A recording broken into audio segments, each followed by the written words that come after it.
On va terminer avec la tribune juridique, avec une intervention de Maître Laferrière qui va nous brosser un sujet, un aspect un plus particulier des évolutions qui ont eu lieu dans ce domaine depuis le 11 septembre 2001.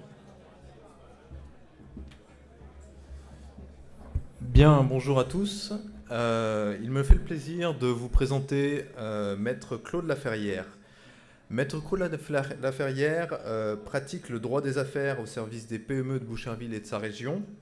Il est spécialisé depuis 1992 dans le droit des contrats d'entreprise du secteur de la construction, de l'informatique et de l'édition. En marge de sa pratique du droit, il a exercé diverses fonctions au sein du Service correctionnel du Canada, tout d'abord en tant qu'agent de correction senior, puis successivement en tant qu'agent du programme de désintoxication, agent de libération conditionnelle. Jusqu'à récemment, et ce pendant 4 ans, il a été conseiller juridique pro bono de l'AFPAD, l'Association des familles des personnes assassinées ou disparues, et du sénateur Pierre-Hugues Boisvenu. Il détient un baccalauréat et une maîtrise en philosophie, ainsi qu'un baccalauréat et une maîtrise en droit de l'Université Laval. De l'Université de Montréal, excusez-moi. Il détient également une maîtrise en droit international spécialisée dans le droit de la sécurité nationale du Georgetown University Law Center de Washington, D.C. Il détient enfin un doctorat en philosophie de l'Université Laval. Je vous prie de l'accueillir et je lui souhaite donc la parole.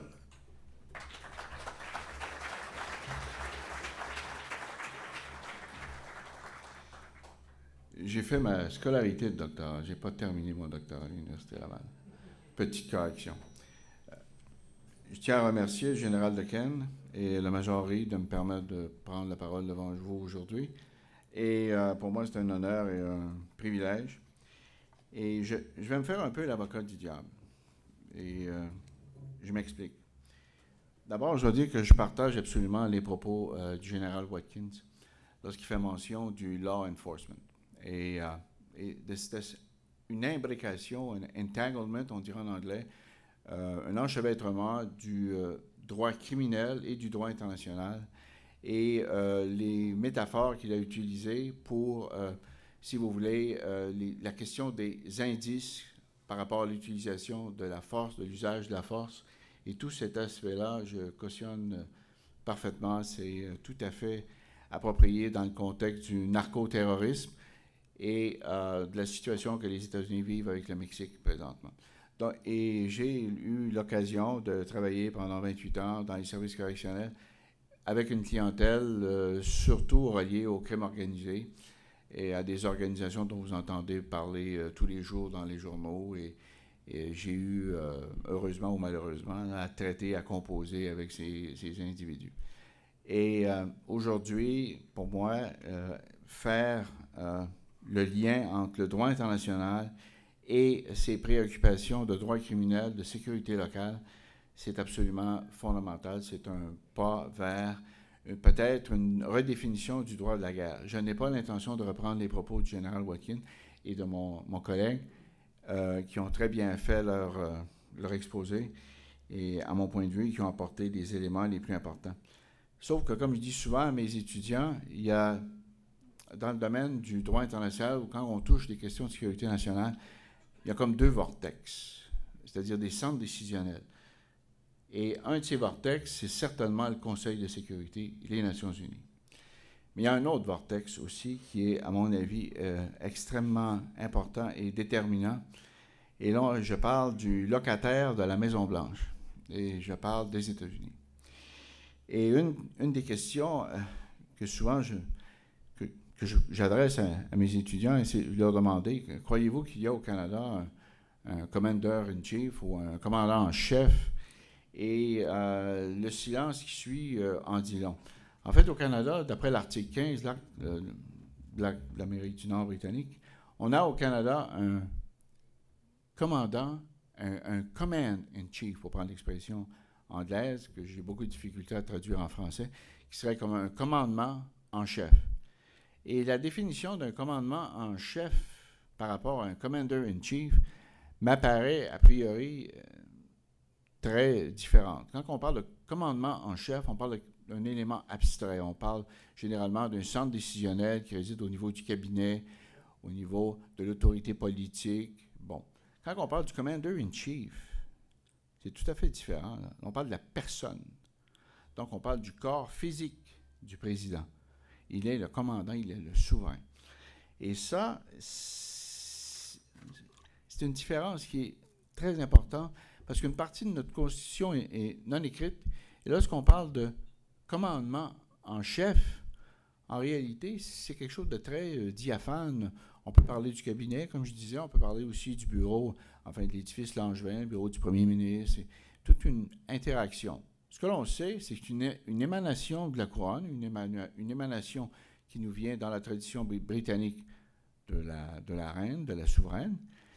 Mais le processus décisionnel comme tel pose problème. Alors que du côté, chez nos voisins américains, le Commander-in-Chief, c'est une personne. Il a son salon, il a son bureau, et c'est lui qui prend les décisions. D'où les fameux PEO, Presidential Executive Order, les Executive Signing, et toute cette, je vous dirais, documentation écrite et archivée sur laquelle reposent finalement les décisions et les actions de la plus grande puissance de la planète, du point de vue démocratique, dans le sens que les Américains ont la séparation des pouvoirs. C'est une société régie par la primauté du droit. Donc, ils sont le phare de nos libertés. Et là-dessus, on ne peut pas vraiment apporter d'éléments pour contester cette réalité de la séparation des pouvoirs et du processus de nomination des juges. Je ne veux pas rentrer dans toutes les questions relatives, par exemple, au Congrès. Ce qui nous amène à finalement la question suivante. Quelles sont les situations qui vont faire que le commandant en chef va réagir ou va prendre des décisions? Dans le droit classique américain, ce qu'on va retrouver, d'abord, c'est l'attaque contre le territoire américain, contre les États-Unis, mais aussi les territoires protégés. Et là, qu'on se souvienne de Pearl Harbor en décembre 1941, Hawaï n'était pas un État. C'est un territoire protégé. Hawaï est devenu un État en 1959. Donc, on s'est retrouvé dans une situation où une attaque comprend non seulement le territoire des États-Unis, mais les territoires protégés, ce qui nous amène aussi à la deuxième question. L'intervention du président peut se faire aussi pour défendre les intérêts des États-Unis à l'étranger. Et là, je ne vais pas faire comment est-ce que je pourrais dire, le big picture de toutes les décisions de la Cour suprême sur la défense américaine, les affaires étrangères depuis Youngstown, Curtis Wright et d'autres décisions, mais simplement pour vous dire que parmi les deux décisions, les deux situations principales qui vont faire en sorte que le commandant en chef va réagir, c'est une attaque directe sur le territoire américain et ses territoires protégés, mais aussi de façon plus subtile et plus inquiétante lorsque les intérêts des États-Unis à l'extérieur du territoire américain peuvent être en péril. Et c'est là que, évidemment, là, on pense à la CIA, au service de renseignement, mais aussi et surtout, dans la foulée de l'échec de la guerre du Vietnam, la question du War Powers Act de 1973. Sauf que le War Powers Act de 1973 a eu des ancêtres, des précédents.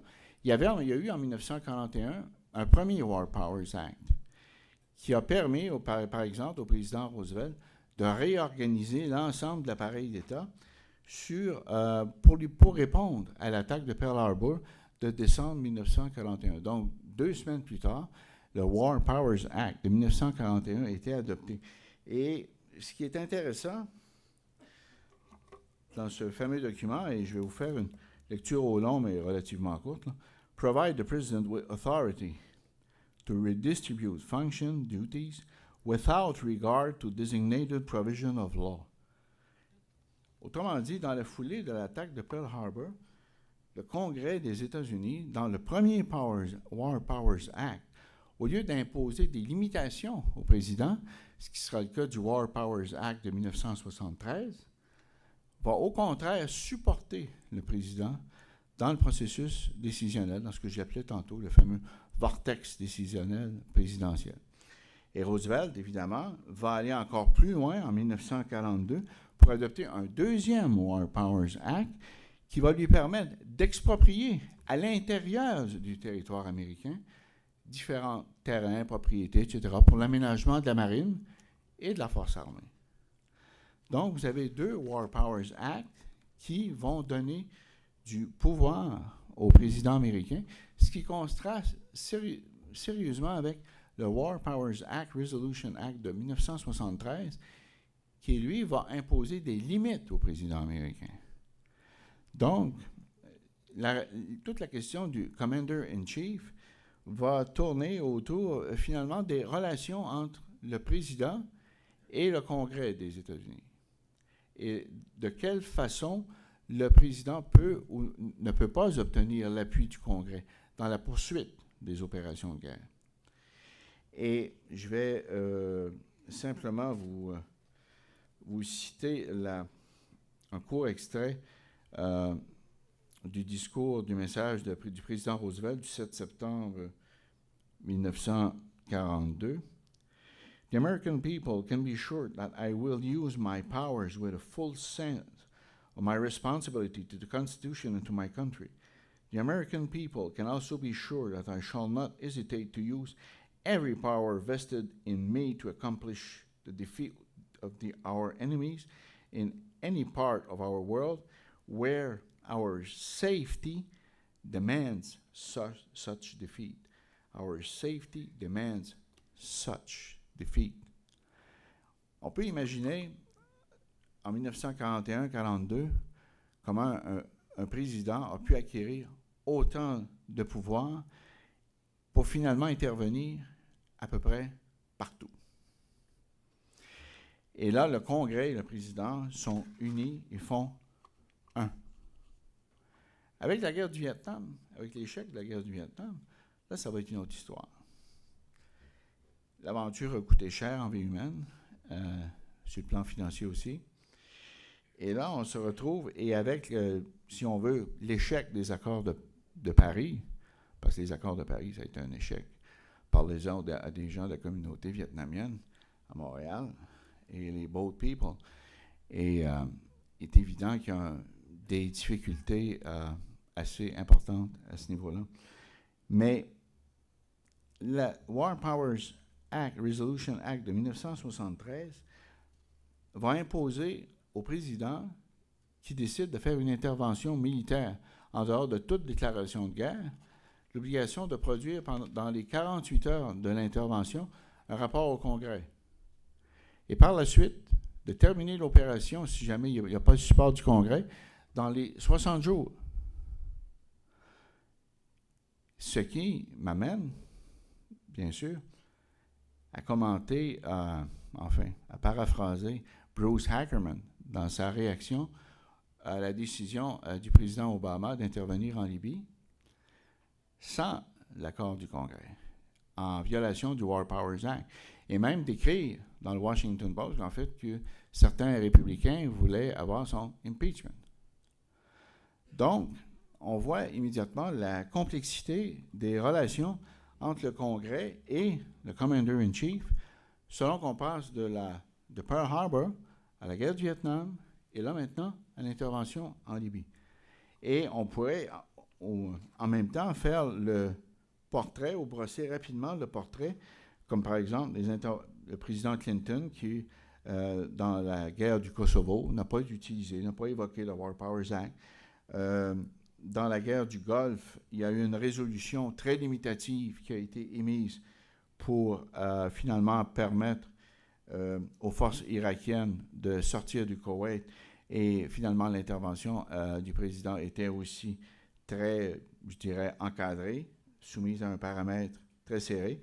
Durant la Deuxième Guerre en Irak, la résolution 114 du Congrès a permis au président Bush d'intervenir de façon active, et avec l'appui du Congrès. Maintenant, les représentations qui ont été faites par Powell devant les Nations Unies et par le président Bush, le fond de vérité sur la question de la Somalie, les fameux tubes nucléaires, je n'irai pas plus loin.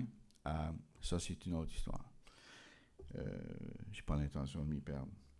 En ce qui concerne la Libye,